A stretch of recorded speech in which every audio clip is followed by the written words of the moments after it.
இன்றைக்கு 5வது பாடம், லெசன் 5. டாபிக் என்ன அப்படின்னா, தேவனுடைய புத்தியீனம். அதாவது தேவன் புத்தியீனரா அப்படின்ட்டு யோசிக்கிறாங்க பலர். அதை குறித்து நம்ம பார்க்க போறோம். ஆனா போன வாரம் நம்ம பார்த்தபோது, இயேசு கிறிஸ்து சிலுவையிலே அறையப்பட்டது தேவனுடைய புத்தியீனத்தை காண்பிக்கிறதா அப்படிங்கிற கேள்விக்கு நம்ம பதில் பார்த்தோம். பவுல் என்ன சொல்றார் அப்படிங்கிறத பார்த்தோம். இப்ப தேவன் புத்தியினரா அப்படின்னு சொல்லிட்டு இந்த கொரிந்து சபையில உள்ள விசுவாசிங்க நினைக்கிறாங்கல்ல, அந்த கேள்விக்கு, அவர்களுடைய கேள்விக்கு நாம என்ன செய்ய போறோம்? விடை காண போறோம். இவர்களை எல்லாம் தேர்ந்தெடுத்தாரே, ஒரு சிலரை ஆண்டவர் தெரிந்தெடுத்தாரே, அது அந்த தேர்ந்தெடுக்கிற காரியத்துல ஆண்டவர் புத்தியினரா இருந்துட்டாரா அப்படின்னு ஒரு கேள்வி எழும்புகிறது இந்த சபையில. அந்த கேள்விக்கு பவுல் எப்படிப்பட்ட ஒரு பதில தரார் அப்படிங்கிறத நம்ம இன்னைக்கு பார்க்க போறோம். 1 கொரிந்தியர் 1 கொரிந்தியர் 1வது அதிகாரம் 26வது வசனத்திலிருந்து 31வது வசனம் வரைக்கும் நாம பார்க்க போறோம் இன்னைக்கு. 1 கொரிந்தியர் 1வது அதிகாரம் 26வது வசனத்திலிருந்து 31வது வசனம் வரை. போன போன பைபிள் ஸ்டடியில மக்கள் மத்தியில இருந்த ஒரு பெரிய பிரச்சனை, நிறைய பிரச்சனைகள் கொரிந்து சபையில இருந்துச்சு. அதுல ஒரு பிரச்சனை என்ன அப்படின்னா, அவர்கள் இந்த உலகத்தினுடைய தத்துவத்தை, இந்த உலகத்தினுடைய ஞானத்தை பெரிதென்று கருதினார்கள் அப்படிங்கிறத பார்க்கிறோம். எனவே அவர் அதை குறித்து அவர் பேசுறாரு. இயேசு கிறிஸ்து சிலுவையில் அறையப்பட்டார். அது புத்தியீனமா, அந்த திட்டமே புத்தியீனமா அப்படிங்கிறது குறித்தெல்லாம் என்ன செய்றார், அவர் பேசுறார். இப்ப 26வது வசனத்திலிருந்து 31வது வசனம் வரை உள்ள அந்த வசனங்கள்ல ஆண்டவர் மக்களை தேர்ந்தெடுத்தார் இல்லையா? தன்னுடைய பிள்ளைகளாக இருப்பதற்கு அவர் தேர்ந்தெடுத்தார். அது அவர் தேர்ந்தெடுக்கும்போது எல்லோரும் அ படித்தவர்கள், அ ரொம்ப டேலண்டடு அப்படின்லாம் சொல்லவே முடியாது. எல்லோரும் பெரிய அந்தஸ்துல, சமுதாய அந்தஸ்துல வராங்க அப்படின்னு சொல்ல முடியாது. ஆனா ஆண்டவர் என்ன செய்றாரு அப்படின்னா, பலவீனமான பாண்டங்கள, அல்லது இந்த உலகத்துல புத்தி இல்லன்னு நினைக்கப்பட்ட அவர்கள ஆண்டவர் தேர்ந்தெடுத்து, இந்த உலகத்துல புத்தி உள்ளவர்கள், இவர்கள்லாம் ஞானிகள், பலம் உள்ளவங்க அப்படின்னு சொல்ற அவர்களை என்ன செஞ்சார்னா, ஆண்டவர் ஆ புத்தியினராக மாற்றுகிறார் அப்படிங்கிறத நம்ம இங்க பார்க்கிறோம். நம்ம 26வது வசனத்த வாசிக்கலாம். 26வது வசனத்துல எப்படி என்றால் எப்படி என்றால் அப்படிங்கிறதுக்கு முன்னாடி 25வது வசனத்துல பவுல் சொல்வதை நம்ம பார்க்கிறது ரொம்ப முக்கியமான ஒரு காரியம். இந்தப்படி தேவனுடைய பைத்தியம் எனப்படுவது மனிதர்களுடைய ஞானத்திலும் அதிக ஞானமாக இருக்கிறது. தேவனுடைய பலவீனம் எனப்படுவது மனிதர்களுடைய பலத்திலும் அதிக பலமாய் இருக்கிறது. எப்படி என்றால், எப்படி தேவனுடைய பலம், தேவனுடைய பலவீனம் மனுஷனுடைய பலத்தை காட்டிலும் பெருசா இருக்கு. தேவனுடைய பைத்தியம் அப்படிங்கிறது மனுஷனுடைய ஞானத்தை காட்டிலும் பெருசா இருக்கு. எப்படி அது அப்படின்னு பார்த்தா, எப்படி என்றால் 26வது வசனத்துல சொல்றாரு, சகோதரர்களே, நீங்கள் அழைக்கப்பட்ட அழைப்பை பாருங்கள். மனிதர் பார்வையில் ஞானிகள் அநேகர் இல்லை, வல்லவர்கள் அநேகர் இல்லை, பிரபுக்கள் அநேகர் இல்லை. ஞானிகளை வெட்கப்படுத்தும்படி தேவன் உலகத்தில் பைத்தியமானவைகளை தெரிந்து கொண்டார். பலம் உள்ளவைகளை வெட்கப்படுத்தும்படி தேவன் உலகத்தில் பலவீனமானவைகளை தெரிந்து கொண்டார் அப்படின்னு சொல்றதை நம்ம பார்க்கிறோம். இங்க ஆரம்பிக்கும் போது எப்படி ஆரம்பிக்கிறாருன்னா, சகோதரர்களே, நம்ம சகோதரிகளே அப்படின்னு கூட நம்ம எடுத்துக்கொள்ளலாம். சகோதர சகோதரிகளே அப்படின்னு சொல்லிட்டு மிக சாஃப்டா என்ன செய்றாருன்னா, இந்த இடத்துல ஆரம்பிக்கிறத நம்ம பார்க்கிறோம். ஆரம்பிச்சு, உங்களில் அநேகர் இந்த உலகத்துல ஆண்டவர் உங்களை தெரிந்து கொண்ட போது, உங்களில் அநேகர் இந்த உலகத்தினுடைய எண்ணத்தின்படி, இந்த உலகத்தினுடைய கருத்தின்படி, இந்த உலகத்தினுடைய ஸ்டாண்டர்ட் படி நீங்க பலவான்களா இல்ல, ஞானிகளா இல்ல, செல்வாக்கு படைத்தவர்களாக இல்ல, அது மட்டுமல்ல, பிரபுக்களாவும் நீங்க இல்ல. ஆனா என்ன செஞ்சார்னா, இப்படிப்பட்டவர்கள இந்த உலகத்துல ஞானிகள் இல்லை, செல்வாக்கு உடையவர்கள் இல்லை, வல்லவர்கள் இல்லை, அப்புறம் பிரபுக்கள் இல்லை, அந்தஸ்து இல்லை அப்படின்னு எண்ணப்பட்ட மக்களை ஆண்டவர் தெரிந்தெடுத்தார் அப்படிங்கிறத நம்ம பார்க்குறோம். இந்த இடத்துல நம்ம ஞானிகள் அப்படின்னு சொல்லும்போது கிரேக்க கலாச்சாரத்தில் படிப்பறிந்தவர்கள், அப்புறம் சமுதாயத்தில் மரியாதை பெற்றவர்கள் அப்படின்னு நம்ம சொல்லலாம். அடுத்தது பார்த்தீங்க அப்படின்னா வல்லவர்கள் அப்படிங்கிறது வந்து இன்ஃப்ளூவன்ஷியல் அப்படின்னு இருக்கு ஆங்கிலத்தில். அதற்கு வந்து சமுதாயத்தில் மிக வல்லமை பெற்றவர்கள், ஸ்டேட்டஸ் உள்ளவர்கள் அப்படின்னு நம்ம சொல்லலாம். அடுத்து பார்த்தீங்கன்னா பிரபுக்கள் அப்படிங்கிறது சொல்லும்போது ஆங்கிலத்தில் பார்த்தீங்கன்னா நோபல் பர்த் அப்படின்னு இருக்கு. அதாவது ஒரு பெரிய குடும்பத்தில் பிறந்தவர்கள், அந்தஸ்து படைத்தவர்கள் அப்படின்றதெல்லாம் இல்லை அப்படின்னு சொல்றதை நம்ம பார்க்குறோம்.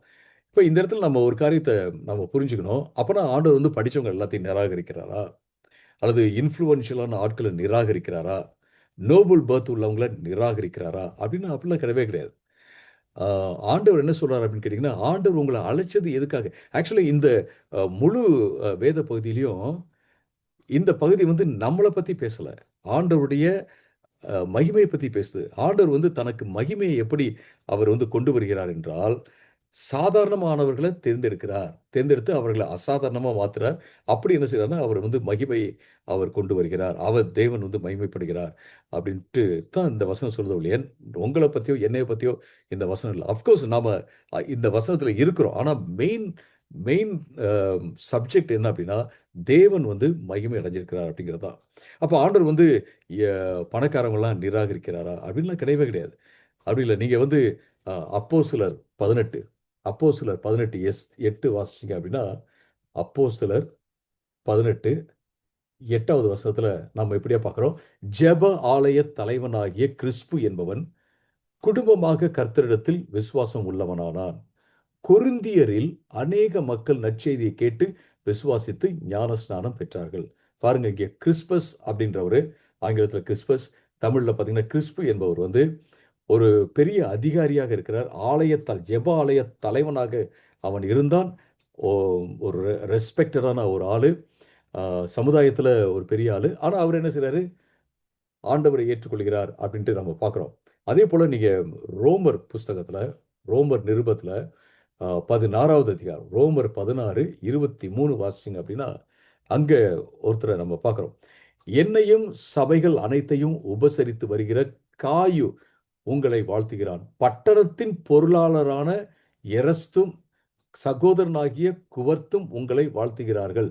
இவர்கள் எல்லாம் எல்லாம் பார்த்தீங்கன்னா, காயு என்பவர், எரஸ்து என்பவர், குவர்த்து என்பவர்.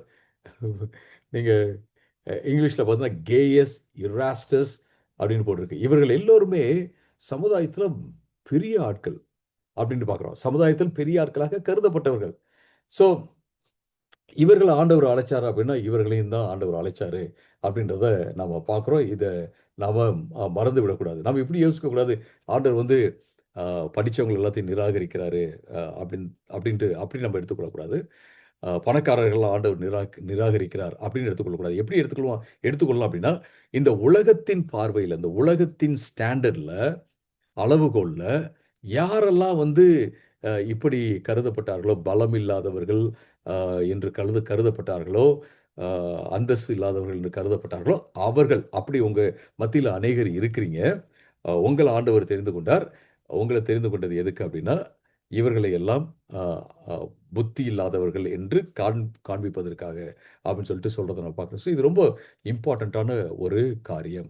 ஸோ இதிலிருந்து நம்ம என்ன கற்றுக்கொள்கிறோம்? அ இறையியல் ரீதியாக என்ன கற்றுக்கொள்கிறோம்? என்ன கற்றுக்கொள்கிறோம் என்றால், ஆண்டவருடைய அழைப்பு என்பது கிருபையை தான் சார்ந்திருக்கிறதே ஒழிய, நம்முடைய மெரிட் நாம வந்து சம்பாதிப்பதற்கு ஏதுவாக இருக்கிற தகுதியெல்லாம் கிடையவே கிடையாது. ஆண்டவருடைய அழைப்பு வந்து கிருபையாக இருக்கிறது. அது மட்டுமல்ல, ஆண்டவர் தான் இந்த ரட்சிப்பை ஆரம்பித்து வைக்கிறார். அவர் அழைக்கிறார். நீங்கள் அழைக்கப்பட்டீர்கள் அப்படின்னு சொல்றத பார்க்கிறோம். ஆண்டவர் அழைக்கிறார் என்பதை நாம பார்க்கிறோம். அ அது மட்டுமல்ல, ஆண்டவருடைய ஸ்டாண்டர்ட் இருக்குல்ல, ஆண்டவருடைய அளவுகோல் வந்து இந்த உலகத்துல மக்கள் வைத்திருக்கிற அளவுகோலை அம் அளவுகோல் வந்து வித்தியாசமானதாக இருக்கிறது அப்படின்னு நாம் எடுத்துக்கொள்ளலாம். ஆம். ஸோ நம்ம வாழ்க்கையில இத பயன்படுத்தும்போது எப்படி பயன்படுத்தலாம்? நம்ம ஒரு நாளும் நம்முடைய ஆவிக்குரிய ஆரம்பத்த மறந்து போகவே கூடாது. நம்ம எப்படி இருந்தோம்? எப்படி இருந்த நம்மள ஆண்டவர் வந்து கொண்டு வந்திருக்கிறார் அப்படின்னு எப்போதுமே நெனச்சு பார்க்கிறது ரொம்ப ரொம்ப முக்கியமான ஒரு காரியம். அது மட்டுமல்ல, மற்றவங்கள நாம கணிக்கும்போது, மற்றவங்கள அளந்து பார்க்கும்போது, நாம சோசியல் ஸ்டேட்டஸையோ, படிப்பையோ, மற்றதையோ வச்சு நம்ம என்ன செய்யக்கூடாது? அளக்கக்கூடாது. ஸோ இது ரொம்ப ரொம்ப முக்கியமான ஒரு காரியம். அது மட்டுமல்ல, நாம ஆண்டவருடைய கிருபைக்காக ஆண்டவருக்கு எப்போதுமே என்ன செய்யணும்?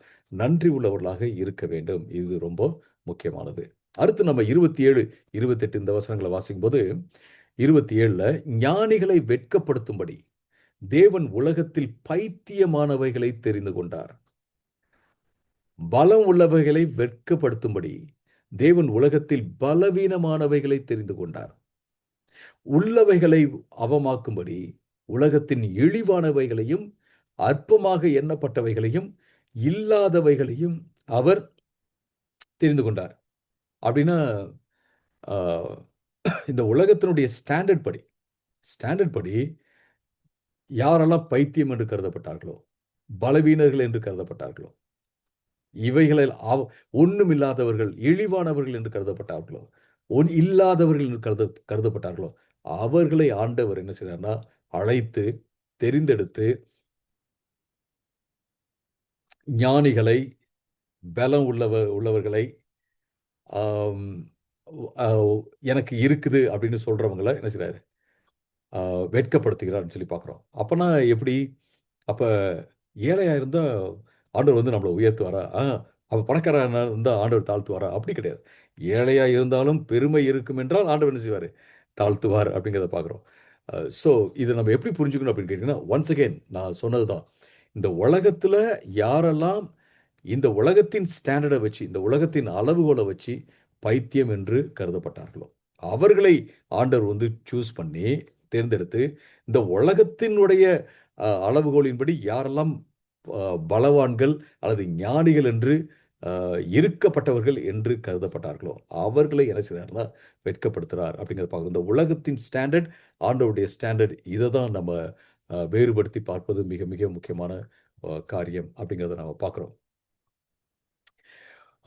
சங்கீதம் 135:6ல சங்கீதம் 135:6ல ஆண்டவருடைய வசனம் சொல்கிறது, கர்த்தர் தனக்கு விருப்பமானதை செய்கிறார். ஆண்டவர் சர்வ வல்லமை உள்ளவராக இருக்கிறார். தனக்கு விருப்பமானதை அவர் செய்கிறவராக இருக்கிறார். ஒரு எளியவனை தூசியில இருக்கிறவன, குப்பையில இருக்கிற ஒரு ஆள ஆண்டவர் வந்து உயர்த்த முடியும் என்பதுல எந்த சந்தேகமும் இல்ல. ஆண்டவர் பார்த்தீங்கன்னா, ஏழைகளுக்கு சுவிசேஷத்த பிரசங்கித்தார். அது மட்டுமல்ல, ஆவியிலே எளிமை உள்ளவர்கள் பாக்கியவான்கள்னு சொல்லிட்டு இயேசு கிறிஸ்து சொல்றத நாம பார்க்கிறோம். அப்ப தாழ்மை உள்ளவர்கள் பாக்கியவான்கள் அப்படின்னு தான் இயேசு அந்த இடத்துல சொல்றாரு. அப்ப ஆண்டவர் என்ன செய்றார்ன்னா, இந்த உலகத்துல தாழ்மையா இருக்கிறவங்க, தாழ்வுல இருக்கிறவங்க, அவங்கள வந்து ஆண்டவர் எடுத்து பயன்படுத்துகிறார். பவுல வந்து நீங்க வாசிக்கும்போது 1 கொரிந்து நிருபங்கள்லயும் சரி, மற்ற இடங்கள்ல நீங்க வாசிக்கும்போது, அவருக்கு வந்து ஒரு அர்ஜென்சி சென்ஸ் ஆஃப் அர்ஜென்சி இருந்துகிட்டே இருக்கிறத நீங்க பார்க்கலாம். அதாவது இயேசு கிறிஸ்து சீக்கிரம் வரப்போறாரு அப்படிங்கிற ஒரு அர்ஜென்சி வந்து அவருக்கு இருக்கிறத நீங்க பார்க்கலாம். 1 கொரிந்தியர் 7வது அதிகாரம் 31வது வசனத்துல 1 கொரிந்தியர் 7:31ல நாம பார்க்கிறோம். இந்த உலகத்தை அனுபவிக்கிறவர்கள் அதை தகாத விதமாய் அனுபவிக்காதவர்கள் போலவும் இருக்க வேண்டும். இந்த உலகத்தின் வேஷம் கடந்து போகிறதே. இந்த உலகத்துல வந்து இந்த வேஷமான காரியங்கள். அதாவது இதுதான் ஆம், அப்படின்ட்டு உலகம் வந்து ஒரு ஸ்டாண்டர்ட் வச்சிருக்குல்ல. அந்த அந்த காரியங்கள் எல்லாமே பார்த்தீங்கன்னா கடந்து போகிறது. இயேசு சீக்கிரமா வரப்போறது எல்லாமே கடந்து போகிறது அப்படின்னு தான் பவுல் வந்து பார்த்தார் அப்படிங்கிறத நம்ம பார்க்குறோம். இந்த உலகத்துல நாமளும் கூட நம்ம ஒரு காரியத்த மனதிலே வைத்துக்கொள்ள வேண்டும். ஆம், ஆண்டவருடைய கிருபை இருக்குல்ல. ஆண்டவர் நமக்கு வந்து கிருபையாக ஒரு பெரிய அழைப்பை கொடுத்தார். அவருடைய பிள்ளைகளாக இருக்கும்படியான அழைப்பை கொடுத்தார் அப்படிங்கிறது வந்து, மனுஷனுடைய பெருமை ஒன்றுமே செய்ய முடியாது அப்படிங்கிறது தான் அது காண்பிக்குது. அது மட்டுமல்ல, தேவனுடைய ராஜ்யம், மனுஷர்களுடைய வேல்யூஸ், இந்த உலகத்தினுடைய வேல்யூஸ், இந்த உலகத்தினுடைய மதிப்பீடுகள், மனுஷனுடைய மதிப்பீடுகளை அது மாற்றி அமைக்கிறது அப்படிங்கிறத நம்ம பார்க்குறோம். இத வந்து மாற்றி அமைக்கிறது அப்படிங்கிறத நம்ம பார்க்குறோம். மாற்றி அமைக்கணும். நாம நம்முடைய வாழ்க்கையில என்ன செய்யணும்? மாற்றி அமைக்க வேண்டும். அது மட்டுமல்ல, ஆண்டவர் வந்து நம்ம சூஸ் பண்றாரு. எதுக்கு அப்படின்னா, அவருடைய நாம மகிமைக்காக சூஸ் பண்றாரு. நம்ம வந்து ஆண்டவர் தேர்ந்தெடுப்பது அவருடைய நாம மகிமைக்காக. இத நம்ம மனசுல வச்சுக்கிட்டோம்னா, நாமளும் பெருமைப்பட மாட்டோம். ஓ! ஆண்டவர் வந்து என்ன தேர்ந்தெடுத்தார் பாருங்க எல்லாம் பண்ணியிருக்காரு அப்படின்னு சொல்லாம, ஆண்டவருக்கு வந்து நாம என்ன செய்வோம்? மகிமையை கொண்டு வருவோம் அப்படின்றத நம்ம பார்க்குறோம். சரி, இந்த மாரி கருத்துக்கள வாழ்க்கையில எப்படி நம்ம பயன்படுத்துறது? நம்பர் 1, இந்த உலகம் யார வந்து அலட்சியப்படுத்துதோ, அவர்கள நாம அலட்சியப்படுத்தக்கூடாது. முன்னாடி சொன்ன மாரி தான். இந்த உலகத்தில நீங்க படிக்கல, நீங்க அந்தஸ்து இல்ல, நீங்க இதில குறைவுள்ளவங்களா இருக்கீங்க அப்படின்னு சொல்லிட்டு அலட்சியப்படுத்துதுல்ல இந்த உலகம். அவர்கள வந்து நாமளும் என்ன செய்யக்கூடாது? அலட்சியப்படுத்தக்கூடாது அப்படிங்கிறத பார்க்குறோம். அதேபோல நாம எல்லோரையும் அ எல்லா விதமான சமுதாய பின்னணியிலிருந்தும் வரவேற்க வேண்டும். அது ரொம்ப முக்கியமான ஒரு காரியம். பல்வேறு சமுதாய பின்னணியிலிருந்து சபையில கூட மக்கள் இருப்பாங்க. அவர்கள் எல்லோரையும் நம்ம வரவேற்க வேண்டும். அவர்கள் எல்லோரையும் நம்முடைய சகோதர, சகோதரிகளாக நம்ம பார்ப்பது மிக முக்கியமான ஒரு காரியம். நாம வந்து ஒரு சபைய வந்து அ இந்த உலகத்தினுடைய பிரஸ்டீஜ் இருக்குல்ல, இந்த உலகத்தினுடைய அந்தஸ்து, இவைகளை மையமாக வைத்து ஒரு நாளும் கட்டவே கூடாது. அ சபை என்பது தேவனுடைய சமுதாயம், தேவ மக்களுடைய கூட்டம். அந்த தேவ மக்களுடைய கூட்டத்த நாம வந்து ஒரு அந்தஸ்த அடிப்படையாக வைத்தோ, அ நாம என்ன செய்யக்கூடாது, கட்டவே கூடாது அப்படிங்கிறத பார்க்குறோம். அந்தஸ்து, இப்படிப்பட்ட பல்வேறு பாகுபாடுகள் சபைக்குள்ள இருக்கக்கூடாது என்பத நாம பார்க்குறோம். இத நம்ம பிராக்டிஸ் பண்ணணும். அடுத்தது 29வது வசனத்துக்கு நம்ம வரும்போது, 1 கொரிந்தியர் அ 1வது அதிகாரத்தில 29வது வசனத்த நம்ம பார்க்கலாம். அங்க மாம்சமான எவனும் தேவனுக்கு முன்பாக பெருமை பாராட்டாதபடிக்கு அப்படி செய்தார். மாம்சமான எவனும் அப்படின்னு சொல்றத நம்ம பார்க்குறோம். ஓகே. இந்த இடத்துல மாம்சமான எவனும் அப்படின்னா, இந்த மாம்சத்த உள்ளவர்கள் எவனும் அப்படின்னு அர்த்தமா? இல்ல. பாவ சுவாபம் உள்ள எவனும். அதாவது இந்த உலகத்துல விழுந்து போன, பாவத்துல விழுந்து போன அந்த நிலையில உள்ள யாருமே, நம்ம எல்லோருமே பிறக்கும்போதே பாவ சுபாவத்தோட தான் பிறக்கிறோம். நமக்கு யாருமே வந்து பாவத்த செய்யுங்கன்னு சொல்ட்டு ஆ கற்றுக் குடுக்கல. இந்த பாவத்த செய்யுங்க. நம்ம பாவ சுபாவத்தோட தான் நம்ம பிறக்கிறோம் அப்படிங்கிறத நாம பார்க்கிறோம். அப்ப இந்த பாவம் சுபாவம் உள்ள மனுஷன் தனக்குன்னு ஒரு ஸ்டாண்டர்ட அவன் உருவாக்கும்போது, ஒரு மதிப்பீட உருவாக்கும்போது, அவன் தன்னுடைய அந்த சுவாபத்த மையமா வச்சு தான் அடிப்படையாக வைத்து தான் என்ன செய்றான்? இந்த ஆ மதிப்பீடுகள்லாம் உருவாக்குறான். அப்ப இந்த சுவாபத்த, பாவ சின்ஃபுல் நேச்சர மையமாக வைத்து, அடிப்படையாக வைத்து உருவாக்கப்பட்ட மதிப்பீடுகளை கொண்டு ஒருத்தவங்க வந்து மற்றவங்கள அளந்து பார்க்கும்போது, நான் வந்து பெரிய ஆளு, நீங்க சின்ன ஆளு அப்படின்னு சொல்லிட்டு சொல்வதற்கு வாய்ப்பு இருக்கு. அப்ப இப்ப வசனம் என்ன சொல்லுது அப்படின்னா, இங்க ஆண்டவர் பவுல் மூலமா என்ன சொல்றாரு அப்படின்னா, மாம்சமான எவனும் இந்த உலகத்துல பாவ நிலையில இருக்கிற எந்த மனுஷனும் சரி, ஆண்டவருக்கு முன்பாக பெருமை பாராட்டாதபடிக்கு அப்படின்னா என்னது? ஆண்டவருக்கு பெருமை பாராட்டுறது அப்படிங்கிறது வந்து, ஆ கிறிஸ்துவுக்குள்ள நம்ம பெருமை பாராட்டலாம். கிறிஸ்து நமக்கு என்ன செஞ்சார் அப்படிங்கிறத நம்ம பெருமையா சொல்லலாம். அது பைபிள்ல இருக்கிறது. நம்ம இங்க பெருமை பாராட்டுறது அப்படின்றத எப்படி புரிஞ்சுக்கணும் அப்படின்னு கேட்டா, we should not put our confidence ah in ourselves. நம்ம மேல அந்த கான்ஃபிடன்ஸ, நம்ம மேல அந்த நம்பிக்கை வைக்காம, ஆண்டவர் மேல நம்பிக்கை வைக்கிறது. அப்ப நம்ம ஆண்டவருக்குள்ள பெருமை பாராட்டுறதுனா என்ன? எப்ப பார்த்தாலும் இயேசு அது செஞ்சாரு, இது செஞ்சாரு அப்படின்னு சொல்றது மட்டும் தானா? சொல்றதும் இருக்கிறது. இல்லன்னு சொல்லல. அது மட்டும் தானா அப்படின்னா கிடையாது. ஆண்டவர் மேல நம்பிக்கை வைக்கிறது தான் எனது. நான் வந்து அ ஆண்டவர் வந்து என்னை வந்து அழைச்சிருக்கிறாரு. ஆண்டவர் வந்து எனக்கு வேண்டிய அ எனது காம்பிடன்ஸ் வந்து குடுத்திருக்காரு.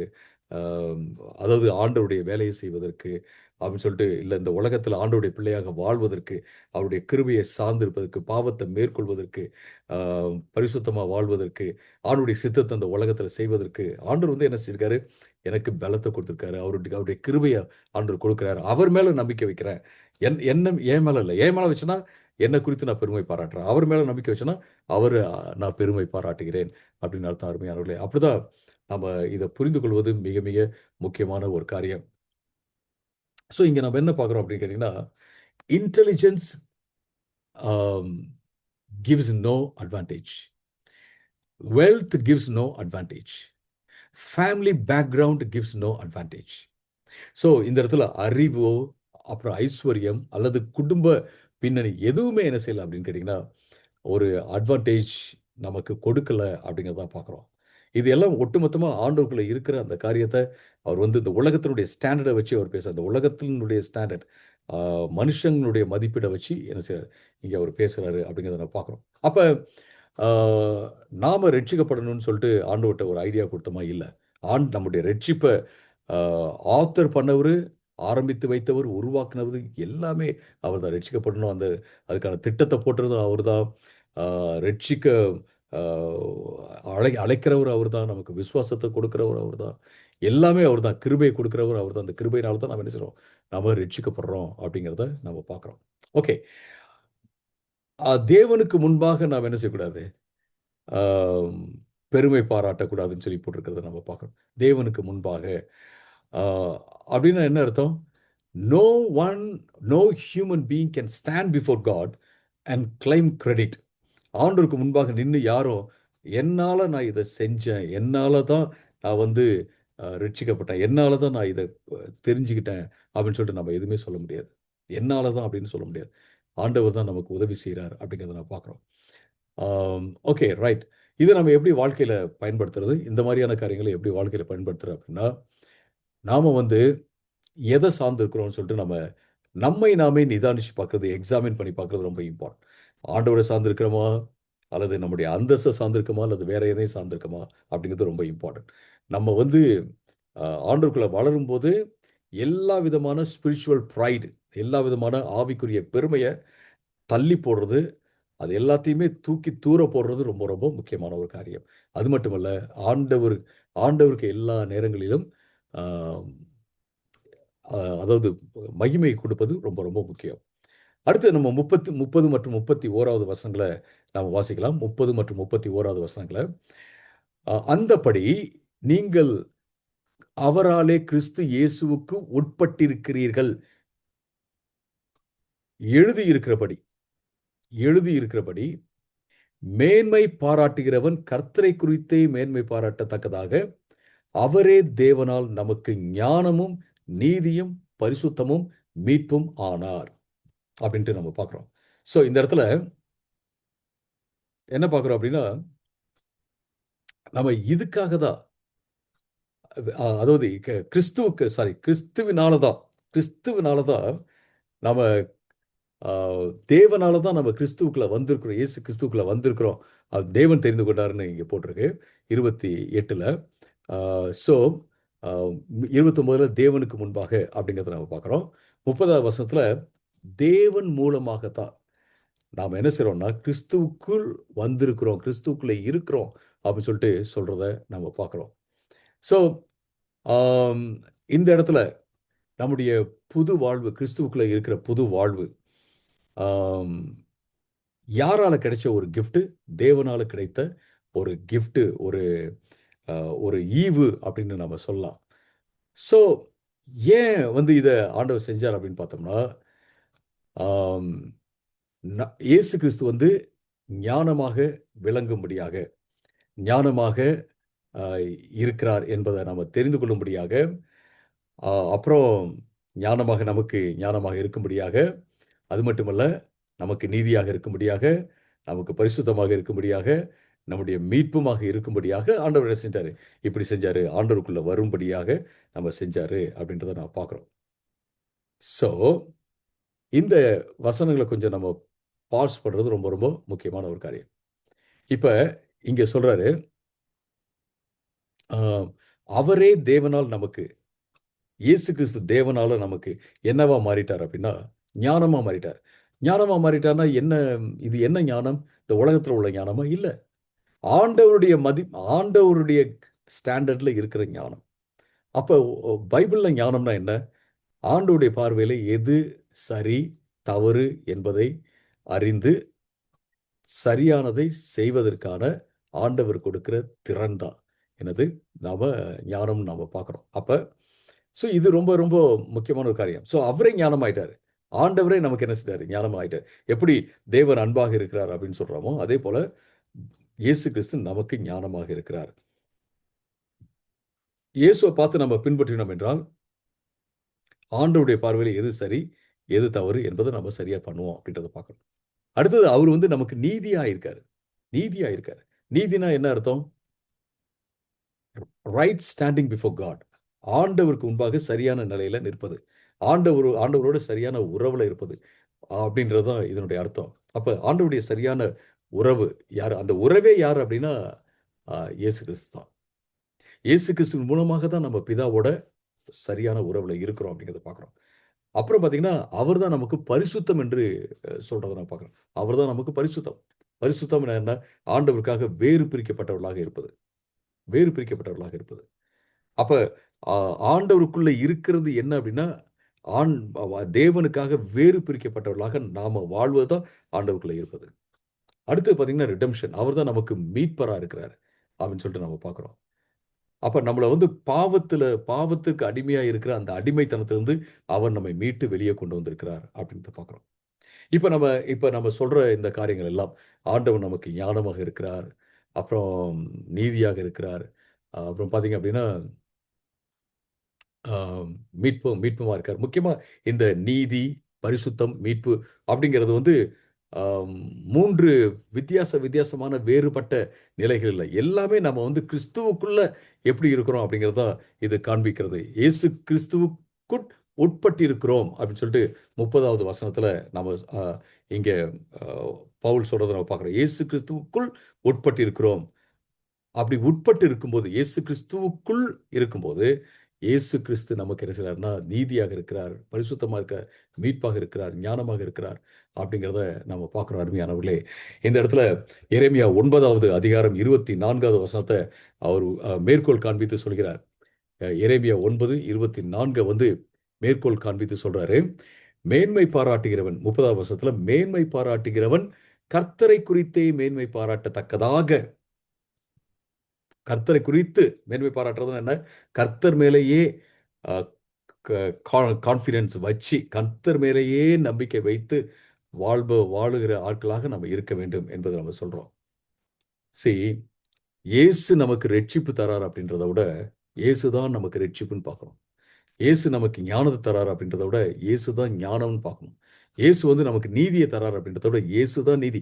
அவருக்குள்ள இருக்கும்போது தான் நம்ம அ நீதிமான்களாக இருக்கிறோம் அப்படிங்கிறத நம்ம ஒரு நாளும் மறந்து விடவே கூடாது. அப்பன்னா இது எல்லாத்தையும் எப்படி நமக்கு இயேசு கொண்டு வந்தார்? அவர் நமக்காக சிலுவையில மரித்ததன் மூலமாக இத கொண்டு வந்தாரு அப்படிங்கிறத நம்ம பார்க்கிறோம். அப்ப நாம செய்ய வேண்டிய ஒரு முக்கியமான காரியம் என்னன்னா, எப்போதுமே நம்ம ஆண்டவருக்கு ஆம் நன்றி உள்ளவர்களாக வாழ்வது தான் அப்படிங்கிறத பார்க்கிறோம். ஓகே. நம்ம இப்ப இந்த இந்த வசனங்கள் இருக்கு இல்லைங்களா? 26லருந்து 31 வரை உள்ள வசனங்கள். இது என்னத்த சொல்லலன்றத நம்ம புரிஞ்சுக்கிறது ரொம்ப இம்பார்ட்டன்ட். இதெல்லாம் இப்ப என்னலாம் சொல்லுதுன்றத நம்ம பார்த்தோம். இடையில என்ன சொல்லலன்றதையும் 1, 2 நம்ம பார்த்தோம். பட் இங்க அ முக்கியமா நம்ம என்ன செய்ய போறோம், என்னத்த இந்த வசனங்கள்லாம் சொல்லல அப்படிங்கிறத நம்ம பார்த்துடலாம். அதன் பின்பு சில கேள்விகள் என்னிடத்திலும் இருக்கிறது. நீங்களும் என்ன செய்யலாம், கேள்வி கேட்கலாம். ஃபர்ஸ்ட் ஆஃப் ஆல் இது என்னத்த சொல்லல அப்படின்னு கேட்டீங்கன்னா, it doesn't talk about a celebration of anti intellectualism. அதாவது அறிவே வேண்டாம் அப்படின்னு இன்டலெக்ட்டே வேண்டாம் அப்படின்னு சொல்லிட்டு சொல்ற ஆட்கள்லாம் இருக்காங்க. ஆ ஆண்டவர் வந்து அறிவ விரும்புறதே இல்ல அப்படின்னு சொல்ற ஆட்கள் இருக்காங்க. ஆம், அந்த மாரியான காரியத்த இது சொல்லவே இல்ல. எஜுகேஷன் வந்து படிப்புன்றது ஒண்ணு தேவையே இல்ல. கல்வின்றது தேவையே இல்ல. அப்படின்லாம் இது சொல்லவே இல்ல அப்படிங்கிறத பார்க்குறோம். நம்ம வேத புஸ்தகத்துல பார்க்கும்போது உபாகமத்துல தேவனை மையமாக கொண்ட கல்விய நம்ம பார்க்கிறோம். தேவனை மையமாக கொண்ட கல்விய நம்ம பார்க்கிறோம். ஸோ கல்வி வேண்டான்னு சொல்லுதா? அப்படிலாம் இல்லவே இல்ல. இந்த உலகத்துல வந்து யாரெல்லாம் ஞானிகள், பலவான்கள், அ அப்புறம் அ பிரபுக்கள் அப்படின்னு எண்ணப்பட்டார்களோ, அவர்களை வெட்கப்படுத்தும்படி, அப்படி இல்லாதவர்களை ஆண்டவர் வந்து தேர்ந்தெடுத்திருக்கிறார் அப்படின்னு தான் சொல்றத பார்க்கிறோம். முக்கியமா அன்னைக்கு கொரிந்து சபையில இந்த பிலாசபி, ரெட்டரிக் இதெல்லாம் வந்து அப்படின்னா பேச்சுக்கலை பேச்சுக்கலை மற்றும் தத்துவம், அ ஞானம் இதெல்லாம் வந்து அவங்க உயர்த்தி பேசினாங்க. அதனால தான் இந்த இடத்துல பவுல் சொல்வதை நம்ம பார்க்கிறோம். அடுத்தது வந்து 2வது இது நம்ம எப்படி இத புரிஞ்சுக்க கூடாது அப்படின்னா, ஆண்டவர் வந்து அஃப்கோர்ஸ் பைத்தியமானவர்கள தெரிந்து கொண்டார். நாமளும் பாட்டெல்லாம் பாடியிருப்போம். அந்த காலத்துல அ ஒரு பாட்டு இருந்துச்சு. இப்ப யாரும் பாடுறாங்களா என்னன்னு எனக்கு தெரியல. "நான் கிறிஸ்துவுக்குள் பைத்தியக்காரன் நீ யாருக்கு" அப்படின்னு சொல்லிட்டு ஒரு சூப்பரான பாப் சாங் மாரி ஒரு பாட்டு வரும். ஒரு நல்ல பாட்டு தான் அது. கெட்ட பாட்டுலாம் கிடையாது. ஆண்டவர் வந்து பைத்தியக்காரர்களை தேர்ந்தெடுக்கல. இந்த உலகத்துல பைத்தியம் என்று யாரெல்லாம் கருதப்பட்டார்களோ அவர்களை தேர்ந்தெடுத்திருக்கிறார். அதான் நம்ம மனதில் வைத்துக் கொள்ள வேண்டும். அப்படின்னா நம்ம எப்படி இருக்கணும்? நம்ம வந்து அறிவுல வளரவே கூடாதா? அப்படியே இருக்கணுமா? அப்படின்ட்டு அ அப்படின்னு நினைக்கவே கூடாது. நான்லாம் பார்த்தீங்கன்னா, ஆண்டவருக்குள்ள வந்தபோது ஈவன் நியூஸ் பேப்பர வாசிக்கிறது கூட என்ன சொல்லுவாங்கன்னா, ஒரு சில ஆட்கள்லாம் இந்த நியூஸ் பேப்பர் வாசிக்கிறதுக்குள்ள நீ வந்து ஒரு ஒரு சாப்டர் நீ பைபிள்ல ஒரு சாப்டர் நீ வாசிச்சிடலாம் அப்படின்னு சொல்லுவாங்க. ஸோ நியூஸ் பேப்பர் வந்து வாசிக்கிறதுல தப்பே கிடையாது. டிண்டேல் அப்படின்னு ஒரு பெரிய தேவ மனுஷர் இருந்தாரு. அவர் வந்து ஆ பைபிள் டிரான்ஸ்லேட்டர். அவர் ஜெயில்ல போட்டபோது அவர் என்ன கேட்டார்ன்னா, எனக்கு ஒரு கையில பைபிள் குடுத்துருங்க, ஒரு கையில நியூஸ் பேப்பர் குடுத்துருங்கன்னு சொன்னாரு. ஏன்னா பைபிள் வந்து சத்தியம். அந்த சத்தியம் வந்து இன்னைக்கு என்ன நடக்குதோ அதற்கு நேராக பேசுகிறது. எனக்கு 2யும் குடுங்க அப்படின்னு கேட்டார். ஸோ நியூஸ் பேப்பர் நல்ல நல்ல புஸ்தகங்கள நம்ம படிக்கலாம். ஆம், அதுல வந்து தப்பே கிடையாது. ஸோ அறிவுல நம்ம பெருகலாமா? அதுல வந்து தப்பே கிடையாது. உதாரணத்துக்கு நீங்க வந்து உங்களுடைய அறிவுல, உங்களுடைய சிந்திக்கிற காரியத்துல நீங்க சின்ன பிள்ளைங்கள போல இருக்காதீங்க அப்படின்னு சொல்லிட்டு 1 கொரிந்தியர் 14வது அதிகாரம் 20வது வசனத்துல அங்க பவுல் சொல்வத நம்ம பார்க்கிறோம். உங்களுடைய சிந்தனையில நீங்க என்ன செய்யாதீங்க, சின்ன பிள்ளைகள போல இருக்காதீங்க அப்படின்னு சொல்லிட்டு பவுல் சொல்றத நீங்க பார்க்கலாம். அ சகோதரர்களே, நீங்கள் புத்தியிலே குழந்தைகளாக இருக்க வேண்டாம். புத்தியிலே குழந்தைகளாக இருக்க வேண்டாம். துர்க்குணத்திலே குழந்தைகளாகவும் புத்தியிலோ தேறினவர்களாகவும் இருங்கள் அப்படின்னு சொல்றாரு. புத்தியில வந்து சின்ன குழந்தைங்க மாதிரி இருக்காதீங்க அப்படின்னு சொல்லிட்டு பவுல் சொல்றதை நம்ம பார்க்குறோம். அதே போல பவுல் சொல்றாரு, நான் சின்ன வயசுல இருக்கும்போது நான் சின்ன பிள்ளைய போல நான் சிந்திக்கிறேன் அப்படின்னு அவர் சொல்றதை நம்ம பார்க்குறோம். வளரும்போது என்ன செய்றோம், நம்ம பெரியவராகும்போது பெரியவர்களை போல நம்ம சிந்திக்கிறோம் அப்படின்னு சொல்றதை நம்ம பார்க்குறோம். ஸோ இது ரொம்ப இம்பார்ட்டன்ட். நம்ம அறிவில் வந்து வளர்வது மிக மிக முக்கியமான ஒரு காரியம். நல்ல அறிவில், அதாவது ஆண்டவருக்கு ஏற்ற அறிவில், ஆண்டவரை மகிமைப்படுத்துகிற அறிவில் வளர்வது மிக முக்கியமான ஒரு காரியம். ஒரு டாக்டர் இருக்காரு. அந்த டாக்டர் வந்து நான் வந்து என்னுடைய அறிவில் நான் வளரவே மாட்டேன். நான் புதுசாக எதுவுமே தெரிஞ்சுக்க மாட்டேன்.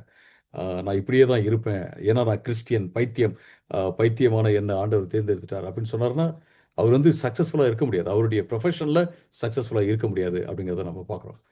அடுத்து வந்து நம்ம இதை நம்ம எப்படி புரிஞ்சுக்கணும் அப்படின்னு கேட்டிங்கன்னா, எப்படி புரிஞ்சுக்க கூடாது. அ இந்த வசனம் வந்து நம்முடைய செல்ஃப் எஸ்டீம பூஸ்ட் பண்றதுக்காக இது சொல்லப்படவில்லை. நம்முடைய செல்ஃப் எஸ்டீம். அஃப்கோர்ஸ் நம்ம எல்லோருமே தேவனுடைய சாயல்ல படைக்கப்பட்டிருக்கிறோம்.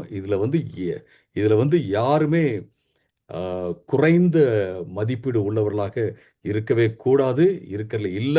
நம்ம எல்லோருக்குமே செல்ஃப் ரெஸ்பெக்ட் வந்து ரொம்ப ரொம்ப அ தேவதான். ஆனா இந்த வசனம் வந்து செல்ஃப் எஸ்டீம், அதாவது சுய மதிப்பீட குறித்து அ பேசவே இல்ல. ஆம், இது எத பத்தி பேசுது அப்படின்னு கேட்டீங்கன்னா, நம்முடைய அழைப்பு ஆண்டவர் வந்து நம்மள அழைச்சிக்கிறார். அதனால தான் நான் முன்னாடியே சொன்னேன். இந்த வசனம் வந்து ஆண்டவருக்குடைய மகிமை பத்தி இது பேசுகிறது அப்படின்றத பார்க்குறோம். ஆண்டவருக்கு வந்து அ ம மகிமையை கொடுக்கும்படியாக, அல்லது ஆண்டவர் வந்து தன்னுடைய மகிமை வெளிப்படுத்தும்படியாக என்ன செஞ்சிருக்காருன்னா, இந்த மாரி இந்த உலகம் வந்து நிராகரித்த மக்களை தேர்ந்தெடுத்திருக்கிறார் அப்படிங்கிறத நம்ம பார்க்கலாம். அஃப்கோர்ஸ் நம்ம என்ன செய்யலாம் அப்படின்னா, நம்ம நம்ம எல்லா காரியத்துக்காகவும் ஆண்டவர நாம ட்ரஸ்ட் பண்றதுனால, ஆண்டவர் மேல நம்பிக்கை வைக்கிறதுனால, நம்ம சொல்ல முடியும், இந்த ஒ நான் வந்து கான்ஃபிடென்ட்டா இருக்க முடியும். எனக்கு ஆண்டவர் வந்து மதிப்பு குடுத்துருக்காரு அப்படின்ட்டு நம்ம சொல்ல முடியும். இது வந்து ஒரு சாதாரணமா இந்த இந்த மோட்டிவேஷனல் டாக் குடுக்குறவங்கலாம் சொல்றாங்க இல்லைங்களா?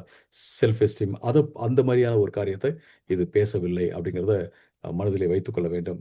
இது ரொம்ப இம்பார்ட்டன்ட்டான ஒரு காரியம். அது மட்டுமல்ல, ஆம் 30வது வசனத்த நெறைய பேரு என்ன செய்வாங்கன்னா, நிராகரிச்சுருவாங்க. 30வது வசனத்த நிராகரிச்சுருவாங்க. இந்த 30வது வசனம் வந்து நமக்கு வந்து ஒரு ஒரு முக்கியமான வசனம் அப்படின்னு சொல்லுவேன். ஏன் அப்படின்னு கேட்டீங்கன்னா, 30வது வசனம் இந்த ஹோல் கான்செப்ட்ட வந்து கிறிஸ்துவ மையமா வச்சு கருத்தோட்டத்த கொண்டு போறத நாம பார்க்கிறோம். கிறிஸ்துவை மையமாக வச்சு. ஹிஸ் த ஹிஸ் கிறிஸ்டலாஜிக்கல் சென்டர் அப்படின்னு நம்ம சொல்லலாம்.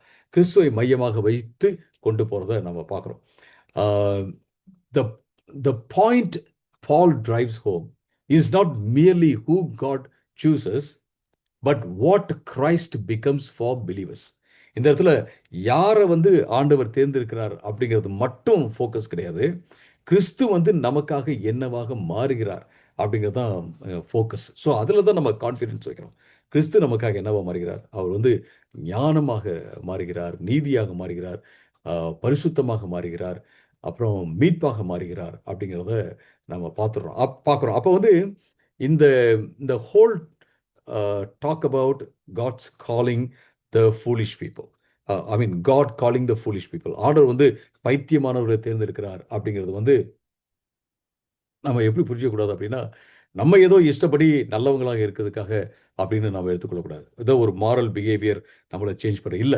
நம்ம கிறிஸ்துவை போல மாறுவது, கிறிஸ்துவுக்குள்ள நம்ம இருப்பதற்காக ஆண்டவர் வந்து நம்மள தேர்ந்தெடுத்திருக்கிறார் அப்படிங்கிறத நம்ம ஒரு காலம் அ மறந்து விடவே கூடாது அப்படிங்கிறத பார்க்குறோம். ஸோ இப்படி நம்ம அ ப சரியான விதத்தில இந்த பேசேஜ புரிந்து கொள்ளும்போது, அ பல்வேறு விதங்கள்ல இந்த வேத பகுதி நான் முன்னாடி சொன்ன எப்படிலாம் பயன்படுத்தலாம் அப்படின்னு நான் சொன்னேன் இல்லைங்களா? அப்படிலாம் நாம் என்ன செய்ய முடியும்? இந்த வேத பகுதியை பயன்படுத்த முடியும்.